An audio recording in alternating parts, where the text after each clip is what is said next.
안녕하세요. 워런 버핏처럼 매일 신문을 박전무와 함께 읽으면서 투자의 고수가 됩시다.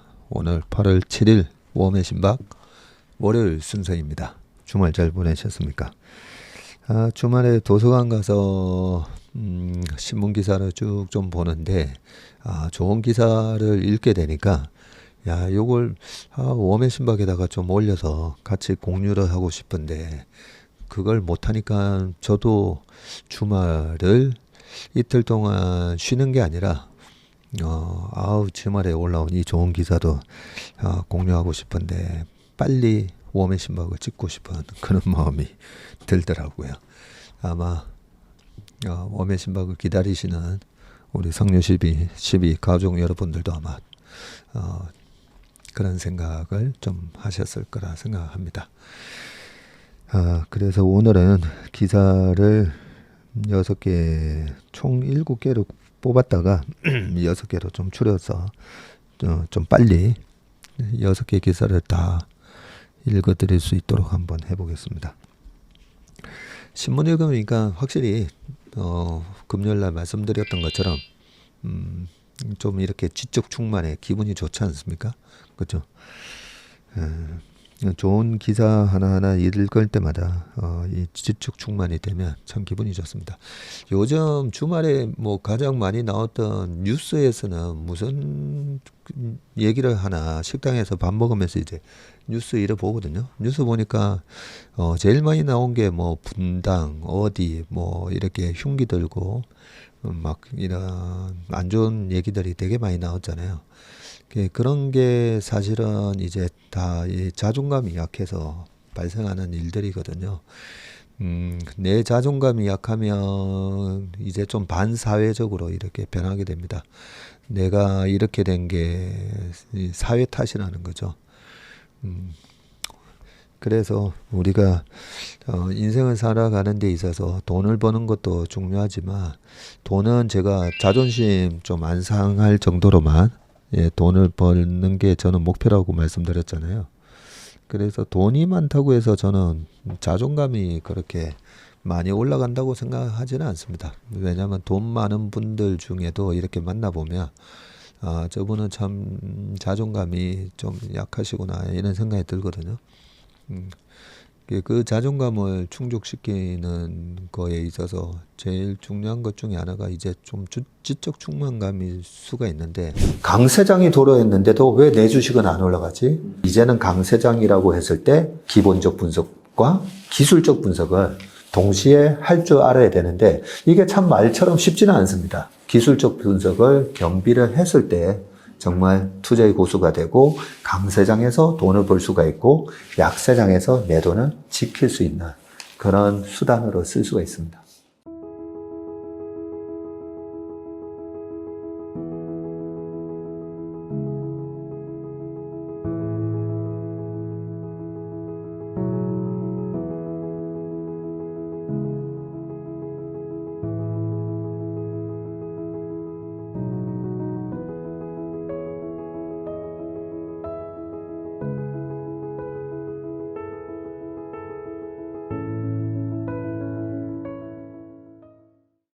물론 그 돈을 가지든 지식적으로 뛰어나든 자존감이 올라가는 거는 결국은 나눔, 나눔으로 인해서 저는 그 자존감이 올라간다라고 생각합니다. 그런 차원에서 제가 신문을 읽어드리면서 난독증 읽으셔가지고 읽는 게 힘든데 읽어줘서 고맙다. 그런 인사 글 읽으면서도 제 자존감도 올라가고요. 그래서 요즘 읽는 문화가 많이 없어졌잖아요. 책도 특히나 우리나라 분들이 영화는 전 세계에서 1인당 1년에 한 12편 영화 보나요? 꽤 영화를 많이 보시는데 그 책을 읽는 게 좀 많이 떨어지죠. 그런 부분들 때문에 조금 너무 즉흥적이고 그렇게 감정적으로 좀 변하고 그런 부분도 있다고 생각하는데 22세 청년이 이번에 분당에서 그렇게 잡혔던데 그런 청년들도 이제 좀 책을 많이 읽고 신문을 읽으면서 좀 그런 생각을 했으면 좋겠어요. 저는 제가 강의를 가면 이런 얘기 많이 합니다. 인생을 우리가 투자를 할 때 양봉이 나는 주식을 찾는 거잖아요. 당일치기를 해도 그날 하루에 쫙 올라가는 거. 그리고 1년 투자를 보고 투자를 한다 해도 저는 1년 동안에 어떤 기업이 올해 전체적으로 양봉이 날까 그런 식으로 보거든요. 그래서 한 달이 됐든 분기가 됐든 1년이 됐든 양봉이 뭐죠? 시초가보다 종가가 높은 게 양봉이잖아요. 그죠? 그래서 인생도 저는 그렇게 얘기합니다. 인생도 우리가 양봉을 만드는 게 중요하다는 거죠. 뭐 저희 아이들한테도 하는 얘기인데 우리가 금수저로 태어났던 흙수저로 태어났던 금수저로 태어나 가지고 내가 죽을 때 흙수저로 죽으면 장대 연봉이 나온 거잖아요. 그죠? 그래서 예전에도 투자를 시작하기 전에도 약간 좀 그런 생각이 있었는데 항상 제 인생은 내 인생은 장대 양봉이다. 그런 믿음을 갖고 나는 작년보다는 올해보다는 내년. 근데 그게 이제 재산이 늘어난다라기보다는 어제의 나보다 그리고 작년의 나보다 내가 이렇게 발전하고 있는가 그런 생각을 하면서 야 지난주에 비해서는 내가 이번 주에 또 많이 공부하고 또 많은 걸 알게 되면서 아니면 주식도 마찬가지죠. 내가 좀 이런 걸 깨달아서 실력이 좀 늘겠다 이런 생각에 내 인생은 양봉을 만든다. 좀 그런 개념으로 우리 청년들도 요즘 취업도 안 되고 저는 제가 축구를 하기 때문에 우리 청년들이 얼마나 힘든지 저는 압니다. 부모님들 세대에서는 야 너네는 뭐 지금 먹고 사는 거 걱정 안 해도 되잖아. 얼마나 3, 40년 전에 우리나라가 못 먹고 뭐 살 때보다 잘 사는데 이렇게 말씀을 하실 수도 있지만 그것도 사실이지만 그때는 취직 걱정을 안 했잖아요. 딱 제가 졸업할 때 94, 5, 6 요때까지만 해도 취직 걱정을 안 했었는데 요즘 우리 청년들 보면 참 내가 일할 곳이 없다라는 거 거기서 자존감이 확 무너지는 거거든요.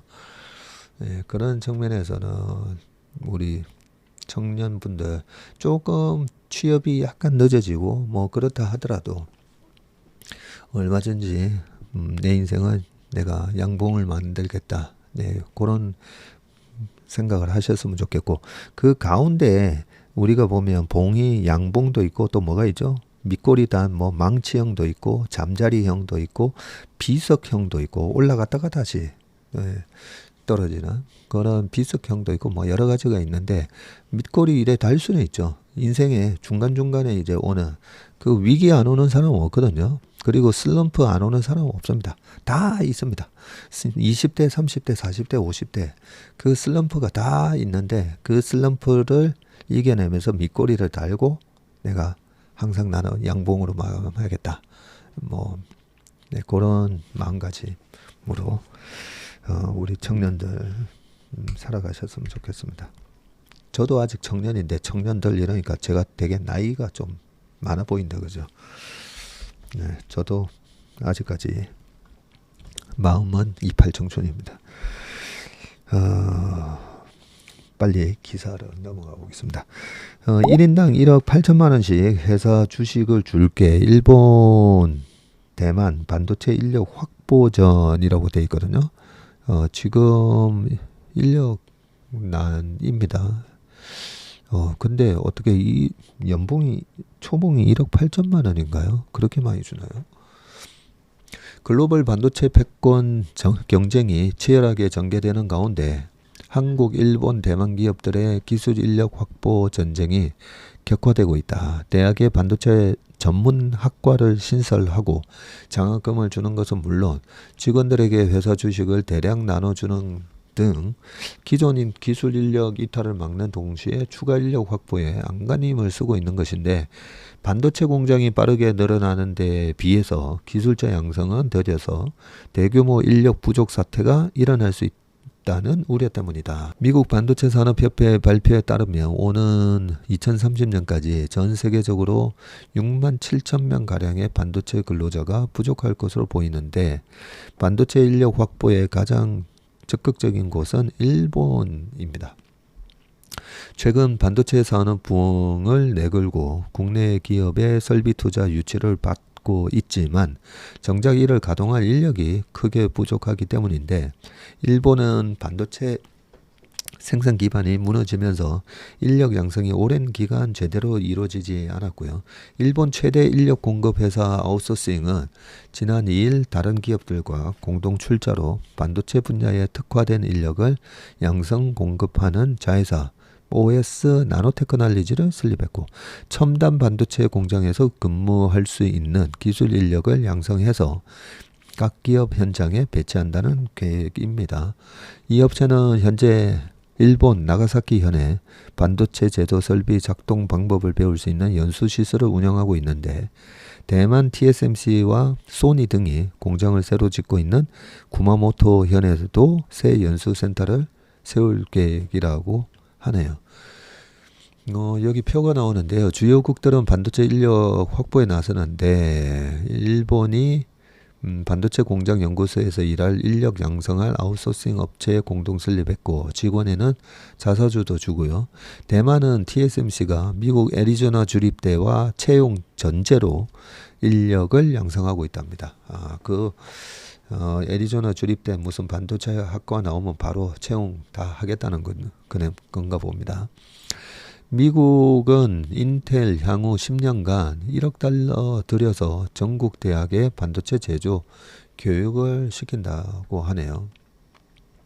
한국은 반도체 인력이 부족 심화가 되고 있고요. 2018년도에 1528명, 19년에 1579명, 20년에는 1621명이었는데 뭐예요? 2030년에는 14,600명이 부족할 것으로 추정하고 있다네요.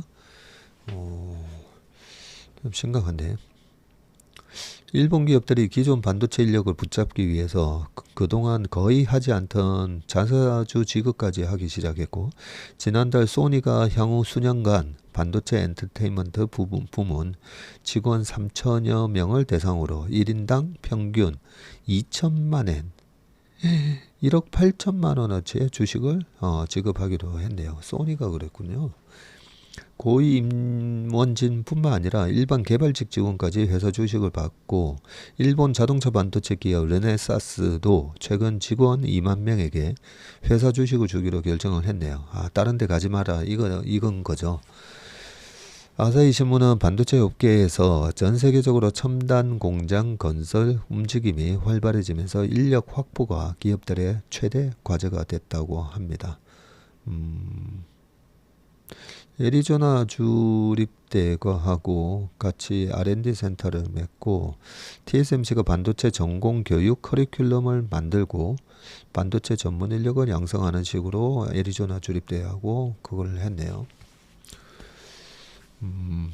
한국도 삼성, SK 등이 반도체 전문 학과를 신설했지만 의대에 밀려서 인기가 낮고 기존 기술 인력도 좋은 조건을 제시하는 미국, 일본으로 옮기고 있다면서 첨단 반도체 공장을 지어도 이를 돌릴 숙련된 기술 인력을 충분히 확보하지 못하면 글로벌 시장에서 경쟁은 힘들어질 것이라고 말했네요.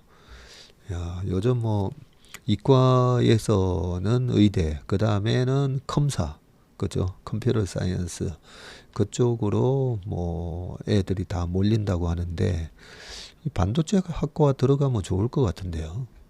반도체 학과도 아마 들어가기 힘들겠죠. 네. 아무튼 보통 그리고 주식 투자할 때 우리가 3, 4년 전에 보면 팡 기업들 또 비슷한 인력난이었잖아요. 어쩔 수 없이 연봉 1억 5천, 1억 8천, 3억 이게 데려온다 그런 얘기가 있었듯이 그 인력난이 심하다 이런 업종이 어떻게 보면 되게 핫하고 우리가 투자할 만한 회사고요. 인력을 자르는 회사 조심하라고 말씀드렸죠. 예, 구조조정.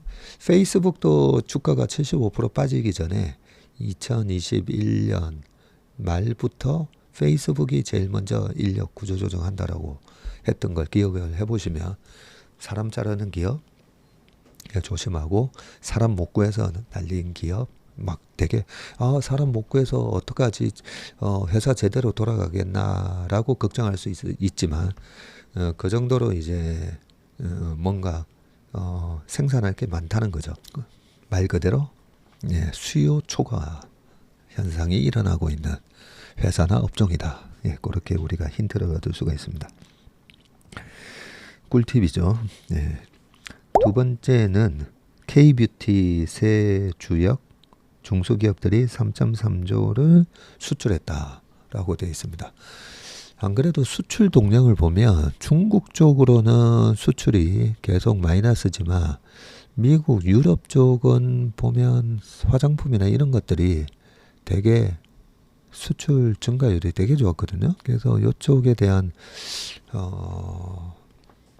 리서치를 저희가 계속 좀 해보려고 했는데 좋은 기사가 나왔습니다. 중국 시장이 위축되자 새로운 시장에서 매출 수천억 원씩 성장을 했다. 2013년 설립된 중소 화장품 회사 코스RX는 올 상반기 매출 1930억 원을 올렸는데 6개월 만에 작년 2043억 원과 맞먹는 매출을 달성한 것이다. 코스RX 민감 피부를 위한 저자극 스킨케어 브랜드 제품을 주로 판매하는 이 업체는 미국, 동남아, 유럽, 중국, 일본 등 146국에 진출을 했네요. 또 아마존, 쇼피 등 해외 온라인 쇼핑몰은 물론 미국 유통업체인 얼타 그리고 왓슨 같은 오프라인 매장에도 입점을 했네요. 해외 매출이 전체의 80%를 차지한다고 합니다. 이야, 회사 측은 올해 매출을 작년 2배인 4천억 원으로 예상하네요. 전 세계 K뷰티 열풍에 우리나라 중소 화장품 회사들도 가세를 했는데 중소업체들이 중국 시장을 넘어 미국, 유럽, 일본, 동남아, 중동 등 새로운 시장에서 K뷰티 붐을 이어가고 있고요. 수출을 이끌고 있는데 대기업 화장품 회사들이 해외에 K뷰티를 알리며 털을 닦아 놓았고 이를 발판으로 해외 현지 시장과 소비자 요구에 신속히 대응할 수 있는 중소업체들이 강점을 발휘하고 있다고 합니다. 우리나라가 지난해 일본 화장품 시장에서 프랑스를 제치고 수입국 1위에 오르는데도 중소 화장품 업체들의 공이 컸다는 분석이 나온다. 일본 화장품 시장에 프랑스를 제치고 우리나라 화장품이 수입국 1위에 올랐다고요? 와, 저번에 한번 읽어본 것 같기도 한데 그죠?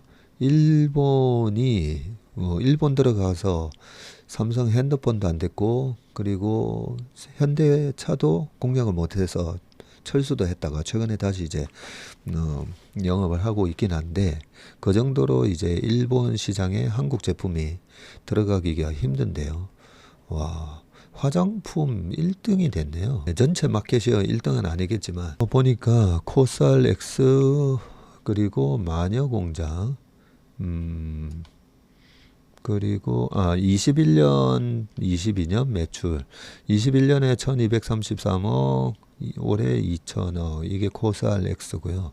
그림이 나오니까 대충 뭔지는 알겠는데요. 제가 화장품을 거의 안 쓰다 보니까 어드밴스드 스네일 96 그리고 무슨 파워 에센스네요. 코스알엑스 요렇게 약간 이렇게 뿌려서 이렇게 하는 건가 봅니다. 그 다음에 마녀공장 저번에 상장할 때 되게 인기를 끌었는데 작년에 626억인데 올해 1000억 하고 있고 인기 지역이 마녀공장이 일본에서 잘 팔린다고 합니다. 마녀 MANYO 해가지고 마녀하고 피어 클렌징 오일 사진이 올라와 있고요. 그리고 위시 컴퍼니는 555억, 베트남, 북유럽에서 잘 하고 있다고요. 조선미녀라고, 로고가 되게 멋있네요. 조선미녀 400억. 작년에 30억인데 올해 400억이나 하는데 북미하고 중동에서 잘 되고 있다고 합니다. 2023년 상반기 중소기업 화장품 수출, 중소기업 수출 품목 1위 25억 6천만 달러. 중소기업 수출 품목 1위가 화장품이군요. 그림이 나오는데 아랍에미리트가 63.5%, 러시아가 62.6%. 이게 상반기 수출 증가율이겠죠. 일본이 1.3, 베트남 23.8, 미국이 21.9%. 예, 그렇게 되어 있습니다. 일본은 전체적으로 보니까 1.3%밖에 증가 안 했네요.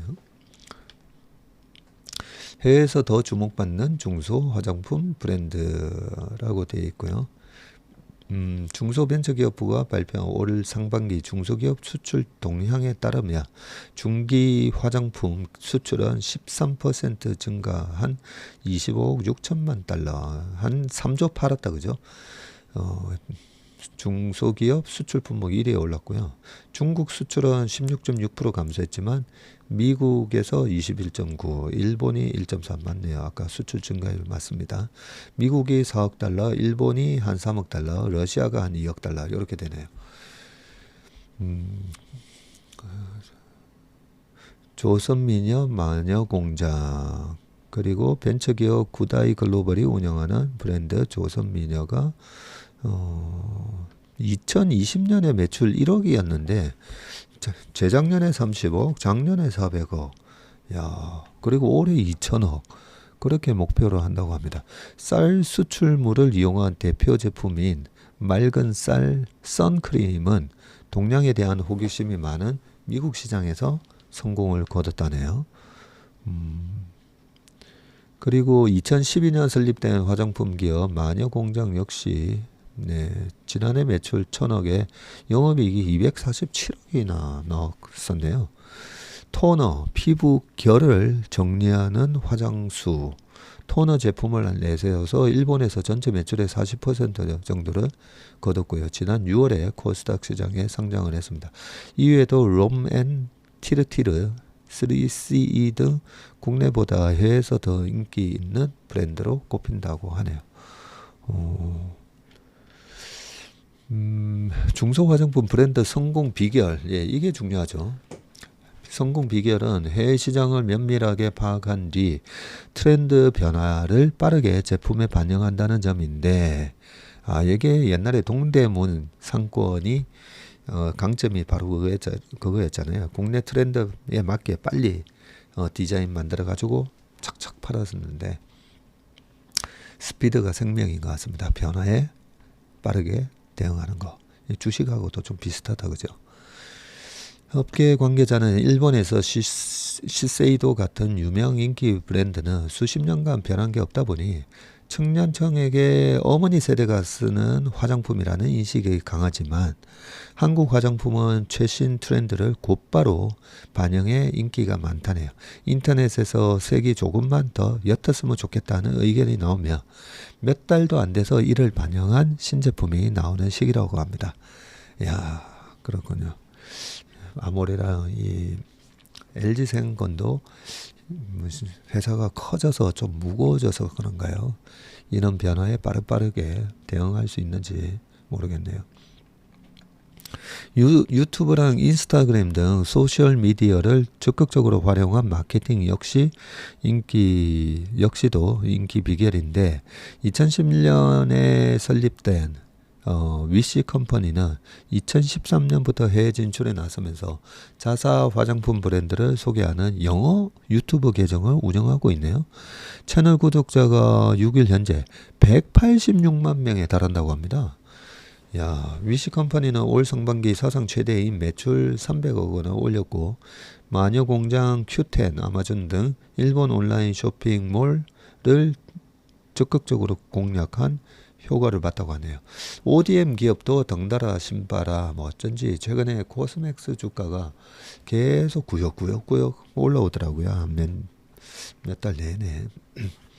중소화장품을 위탁 생산하는 한국콜마, 코스맥스 같은 ODM 업체들도 덩달아 높은 실적을 거두고 있다. 이 기업들은 코로나로 인한 중국 봉쇄로 부진한 실적을 거뒀지만 중소화장품 브랜드 수출이 급증한 덕에 올 2분기에는 영업이익이 15에서 20% 증가할 전망이고요. 코스맥스 관계자는 일본에서 한국 화장품 인기가 워낙 뜨거워서 2025년에는 일본 현지 생산을 시작할 예정이라고 했습니다. 중국 시장에 의존해온 아모레퍼시픽, LG생활건강 같은 대기업들은 여전히 부진한데요. 아모레퍼시픽은 올 상반기 매출이 1조 8,591억 원으로 11.9% 감소했고 영업이익은 49.3% 급감한 702억 원에 그쳤고요.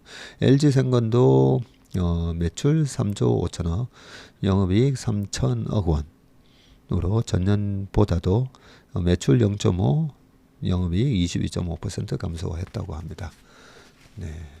예전에 코스맥스와 한국콜마가 요 두 기업의 의존도가 높았다면 지금은 중소기업 화장품 회사들이 또 이 ODM 업체들은 또 먹여 살리고 있네요. 흑묘백묘입니다. 그죠? 네.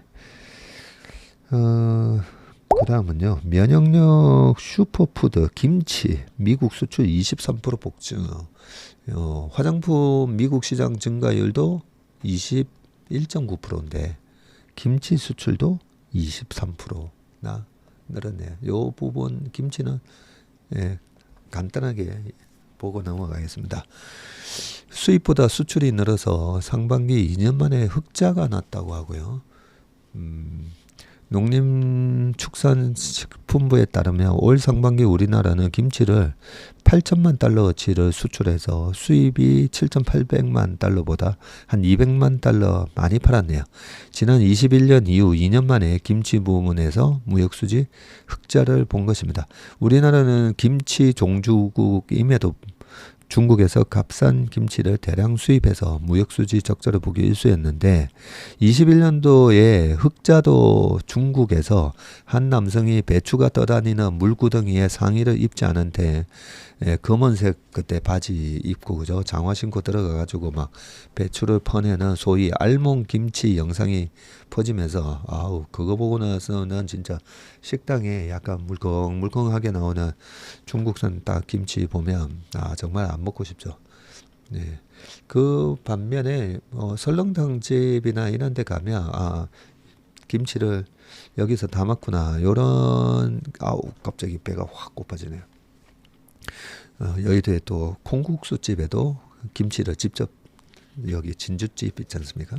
거기도 보면 저녁이나 이래 보면 김치를 큰 이제 우리가 옛날에 빨간색 다라이라고 그러죠. 다라이. 다라이에다가 막 소금 뿌리고 김치 절이는 걸 본 적이 있는데 직접 이렇게 김치를 담아서 내주는 식당 보면 김치 하나 먹을 때마다 이거 그냥 백화점 가서 요만큼 7,000원 막 주고 사야 되는데 야 이렇게 김치를 먹으면 15,000원, 13,000원 이렇게 설렁탕이나 이래 먹으면서도 되게 죄송한 마음까지 들 정도로 야 너무 김치를 우리는 김치 더 주세요 하면서 이제 공짜로 먹는데 되게 맛있게 먹을 수 있게 해주셔가지고 중국에서 수입한 거 말고 말이 자꾸만 새는데요. 갑자기 배가 고파져서 그렇습니다. 올해는 미국, 유럽 등으로 김치 수출이 크게 늘어난 덕분에 자력으로 흑자를 봤다는 게 정부 설명입니다. 한류 영향으로 K푸드의 대표 주자인 김치를 친숙하게 여기게 된 데다가 코로나를 거치면서 발효식품에 대한 관심도 늘어났고요. 특히 미국에서는 김치가 면역력을 키우는 슈퍼푸드로 곽광을 받으면서 인기를 끌었다. 올 상반기 미국으로 김치 수출액은 2020만 달러로 작년 상반기보다 22.7% 늘었다고 되어 있습니다. 제가 존경하는 피트 린치 책에도 보면 피트 린치가 그런 얘기를 해놓은 게 있습니다. 뭐 얘기하면서 이 김치에 중독되는 것처럼 네, 이런 표현을 해놓은 게 있습니다. 네, 콧물이 나면 김치가 생각나는 것처럼 그런 표현을 쓰면서 피트 린치도 김치를 좋아하구나. 피트 린치가 한국에서 아마 근무를 한 적이 있을 겁니다. 예. 군 생활을 한국에 와서 했다라고 들었던 것 같습니다. 예, 그 다음에 이게 다 K 드라마랑 K 그 뮤직 있잖아요. 우리 아이돌 그룹 뭐 최근에 뉴진스 뭐 블랙핑크 BTS뿐만 아니라 이 다들 아이돌 그룹한테 정말 참 감사해야 되는 게 그런 아이돌 그룹을 얼굴을 보면서 요즘 특이한 게 국내에 외국인들 있잖아요. 국내에 들어오는 외국인 젊은 그 외국인들 보면 약간 어색해요. 옛날하고 지금하고 화장이 좀 다릅니다. 보면 화장이 약간 동양인 화장을 하고 있어요. 그것도 다 이 한국 K컬처 영향이라고 제가 들었던 것 같습니다. 그런 거 보면 이렇게 K 그 컨텐츠가 수출이 잘 되면 이렇게 여러 가지 그 낙수 효과가 많다라는 걸 알 수가 있습니다. 그 다음에는요, 장롱 속에 신사임당이 깨어났다. 역대 최고 환수율 두 가지 이유라고 되어 있거든요. 예전에 이 자꾸만 5만 원짜리가 없어진다라고 제가 들었던 것 같은데 회수율이 78% 역대 최고라고 하네요. 코로나 이후 장롱과 금고, 서랍 등으로 자취를 감춰 잠자는 신사임당으로 불리던 5만 원권이 최근에 다시 한국은행으로 돌아오고 있는데요. 5만 원권 올해 발행액은 약 10조 원, 그리고 환수액은 약 7조 8천억으로 집계가 됐다네요. 한은이 시중에 공급한 화폐량 대비해서 돌아온 비율을 가리키는 이 환수율이 77.8%로 2009년 6월 5만원권 발행이 시작된 이후 5만원권 발행된 게 2009년 6월이네요. 한 14년, 15년 다 돼간다 그죠? 2009년 6월 2008년도에 금융위기가 있고 2009년도에 미국이 QE1을 할 때 우리나라는 또 5만원권을 발행을 했었네요. 5만원권 발행을 할 때 저렇게 되면 부작용 5만원권으로 다 바꿔가지고 이걸 갖다가 증여나 상속을 할 수가 있는 거죠. 그런 피해가 많을 거다 이런 얘기도 있고 했었는데 왜 환수율이 높아지는지는 대충 짐작은 갑니다. 인플레이션 시대에 5만원권을 계속 장롱에 넣어 놓으면 돈의 가치가 툭툭툭 떨어지죠. 예.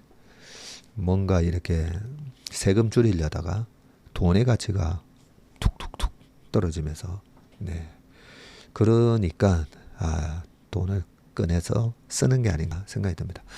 회수율이 높아진 크게 두 가지 경로로 분석이 되는데 첫째가 코로나 때 장롱, 금고 등으로 숨었던 5만원권이 엔데믹이 되면서 다시 시중에 나오고 있는 것이고 한은이 화폐를 발행하면 돈은 돌고 돌아서 다시 한은으로 돌아오게 되는데 그래서 환수율이 높다는 것은 화폐가 어딘가 묶여 있지 않고 시중에서 활발하게 유통되고 있다는 뜻이기도 하답니다. 5만원권 환수율은 꾸준히 상승을 해가지고요. 2019년도에 60.1%를 기록했지만 코로나가 터지면서 2020년도에는 24%, 2021년에는 17.4%까지 급강을 했었네요. 한은은 2020년 보고서를 통해서 코로나로 현금 거래 비율이 높은 숙박, 음식업, 여가 서비스업 등 대면 상거래가 크게 위축된 영향이라고 했고요. 코로나로 경제가 불확실해지자 비상용으로 현금을 집에 두려는 수요도 늘어났다는 설명이다. 하긴 코로나 때도 계속 경사는 없지만 이제 조사가 많았었잖아요. 근데 상가 자체가 이제 문상을 안 받다 보니까 그러면 보통 이제 봉투에 넣어가지고 그죠? 10만 원이든 이렇게 조의금을 전달하는데 다 보면 다 카톡 송금 보내기 아니면 계좌 이체로 보내다 보니까 확 줄어들 수밖에 없겠네요. 둘째, 금리가 오른 영향으로도 분석된다. 하느니 기준금리를 인상하자 시중금리도 함께 뛰면서 사람들이 잠자던 돈을 높은 금리를 주는 예적금에 넣은 것으로 추정이 된다. 5만원권을 금고 등에 갖고 있는 것은 손해고 고금리 상품에 가입하는 것이 이득이라는 것인데 사람들이 수중에 갖고 있던 5만원권을 은행에 넣으면 다시 한은으로 돌아오게 된다. 이렇게 고액권의 환수율이 높아지는 것은 우리나라만의 현상이 아니다. 네, 그럴 것 같습니다. 금리가 높아졌으니까요. 다른 주요국에서도 이렇게 고액권 환수율이 증가하는 현상이 나타나고요. 미국은 100달러짜리가 있죠. 이 100달러짜리 약 13만원 환수율이 코로나 팬데믹 때 51%까지 하락을 했다가 작년에 81.3%로 올라왔네요. 유로존에 200유로. 유로존에 200유로짜리가 있어요?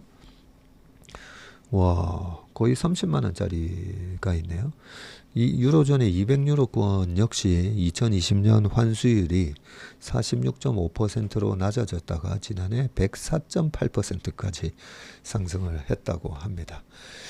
금리가 만약에 1% 이러면 은행에 넣어봐야 1%에 또 이자 소득세 떼고 이러면 그냥 계속 5만원권을 내가 들고 있다가 나중에 이걸 자식한테 물려줘야지 뭐 이런 생각이 많이 들 거 아닙니까? 그죠?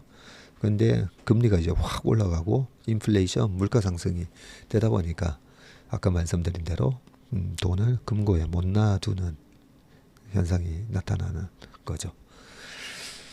네, 그 다음 기사는 24년 전 MS 노린 반독점 칼날. 이번에는 검색 공룡 구글을 또 공격을 하나 봅니다. 네. 24년 전이니까 그때 99년 2000년도에 이 반독점 마이크로소프트에 대해서 반독점 소송이 있고 그러면서 빌 게이츠가 그때 스티브 발머한테 회장직을 넘기게 됐었죠. 그 넘기고 나서 14년 동안 잃어버린 14년 있다가 사티아 나델라가 14년 2월 달에 취임을 하면서 다시 도약을 하게 되는데 한번 빠르게 읽어보겠습니다. 세계 최대 인터넷 기업 구글이 반독점 법정에 서는데 미국 38주 법무장관이 공동으로 구글이 검색 시장에서 지배적 지위를 이용해서 독점적 이익을 거둬왔다면서 제기한 소송을 기각해달라는 구글의 요청을 재판부가 받아들이지 않은 것이라고 합니다. 월스트리트저널은 다음 달 시작될 이번 재판은 1998년 미국 정부가 98년이었네요. 마이크로소프트를 반독점으로 고소를 한 게 98년. 가장 중요한 소송이 이후로 가장 중요한 소송이 될 것이라고 평가를 했습니다. 그리고 2099년 말인가 2000년 2월 3월 초에 빌 게이츠가 아마 그 회장직을 넘겼을 겁니다. 워싱턴 연방법원 아미트 메타 판사 성이 메타네요. 메타.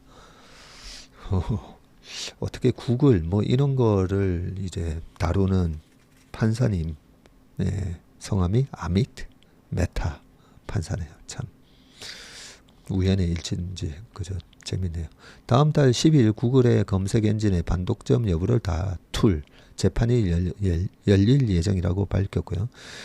미 법무부는 구글이 스마트폰 제조사에 구글 앱을 기본 검색 엔진으로 탑재하도록 계약을 해서 다른 회사 앱들의 시장 진입을 막았다면서 2020년 10월 구글을 반독점법 위반 혐의로 제소를 했다. 그건 뭐 맞는 말인 것 같은데 그죠? 애플 등 스마트폰 제조사에 수십억 달러를 주면서 구글 앱을 탑재하도록 했다는 것이다. 하긴 지난번에 애플 같은 데는 수십억 달러를 줬고 삼성으로부터는 또 돈을 오히려 많이 받았죠. 미 법무부는 검색 시장의 90% 이상을 장악한 구글의 독점 해소를 위해 일부 사업을 매각하고 사업 관행을 개혁해야 한다고 요구를 했다고 합니다. 주요 외신들은 이번 소송을 98년 MS 반독점 위반 소송과 비교하고 있는데 당시 마이크로소프트는 인터넷 브라우저인 인터넷 익스플로러를 윈도우에 기본적으로 탑재해 판매했죠. 윈도우를 사면 인터넷 익스플로러가 공짜로 따라오는 구조였기 때문에 당시 전 세계 PC 10대 가운데 9대에 인터넷 익스플로러가 설치가 됐었고, 그럴 때 넷스케이프가 거의 1등이었던 것 같은데, 미 정부는 마이크로소프트가 PC 제조사와 담합해서 경쟁사 진입을 막았고, 그 결과 넷스케이프 나오네요. 넷스케이프 같은 회사들이 시장에서 퇴출돼 버렸죠. MS는 1심에서 패소를 해서 회사를 두 개의 별도 법인으로 분할하라는 판결을 받았고, 하지만 항소를 통해서 PC 제조사가 다른 회사의 소프트웨어로 선택할 수 있도록 하는 등 담합하지 않겠다고 약속하면서 소송이 마무리됐고요. 소송 과정에서 빌 게이츠 회장은 CEO 자리에서 물러났고 사회적 책임을 다하겠다며 거액을 출연을 해서 빌 앤 멀린다 재단을 설립하게 됐다. 여기 다 나오네요. 테크 업계의 한 관계자는 구글과 MS는 미국 점유율이나 시장 점유율이나 제조사와의 계약 구조, 경쟁업체가 퇴출되는 과정 등이 쌍둥이처럼 닮아 있다면서 구글의 핵심 사업 모델이 검색과 이를 통한 디지털 광고인 만큼 패소할 경우 사업에 심각한 타격을 입게 될 것이라고 했네요. 요렇게 보면 구글 좀 팔아야 되나? 이런 생각이 좀 드네요. 하필 그때 말씀드렸듯이 빌 게이츠가 은퇴하고 난 이후로 그 스티브 발머의 참 개인적 역량이 너무 좀 떨어진 것도 있긴 했는데 14년 내내 이제 왔다 갔다 하면서 트레이딩의 구간이었지 바이 앤 홀드의 구간은 아니었기 때문에 일단 요 부분이 어떻게 될지 봐야 될 건데, 미국 반독점 소송의 역사라고 요 표가 잘 나오는데 요 표까지는 읽고 끝내야 될 것 같습니다. 1911년도에 스탠다드 오일 독점 분야 석유 시장 결과가 지역 기업 34곳으로 강제 분할을 시켜버렸었네요. 그리고 11년도에는 아메리칸 타바코 담배 시장 이때 BAT 등 16개 기업으로 강제 분할이 되었습니다. 1942년도에는 MBC 방송산업이 NBC와 ABC로 강제 분할. 이때 분할이 돼서 지금 ABC로 나눠졌네요. 1984년도에는 AT&T 유선 전화 사업이 벨과 애틀랜틱 등 8개 기업으로 이때도 강제 분할이 됐고요. 84년도에는 또 똑같은 건데 밑에는 2002년도에 마이크로소프트가 윈도우 인터넷 브라우저 시장 윈도우 소스 코드 공개 합의하면서 소송 중인 빌 앤 멀린다 게이츠 재단을 설립했고, 구글이 다음 달 10일부터 심리가 시작된다고 합니다. 10일부터입니다. 바이든 행정부의 빅테크 소송 실패 사례도 있는데 마이크로소프트가 블리자드 인수하는 거 제재하는 거 실패했고, 메타가 가상현실 VR 업체 위딘을 또 인수를 했습니다. 좋은 기사를 읽었네요. 마지막 기사는요. 채권 개미들 눈물 가장 많이 산 ETF가 반년새 29% 마이너스다라고 하는데 이 부분이 참 안타깝습니다. 좋은 채권을 그래도 잘 사기는 샀는데 제가 그 3배짜리는 하시면 안 된다고 말씀을 드렸는데 오시는 분들마다 TMF 이러면서 그 3배짜리 있잖아요. 3배짜리는 왔다 갔다 이 변동성 구간에서 그냥 녹아내려 버리거든요.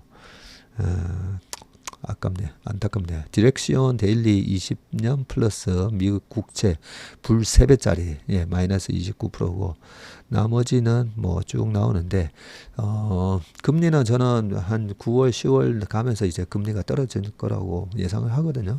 그러니까 3배짜리가 아닌 그냥 일반 금리가 떨어지는 게 베팅하는 그런 ETF 들고 계신 분들은 그냥 1, 2년 가만히 들고 계시면 될 것 같습니다.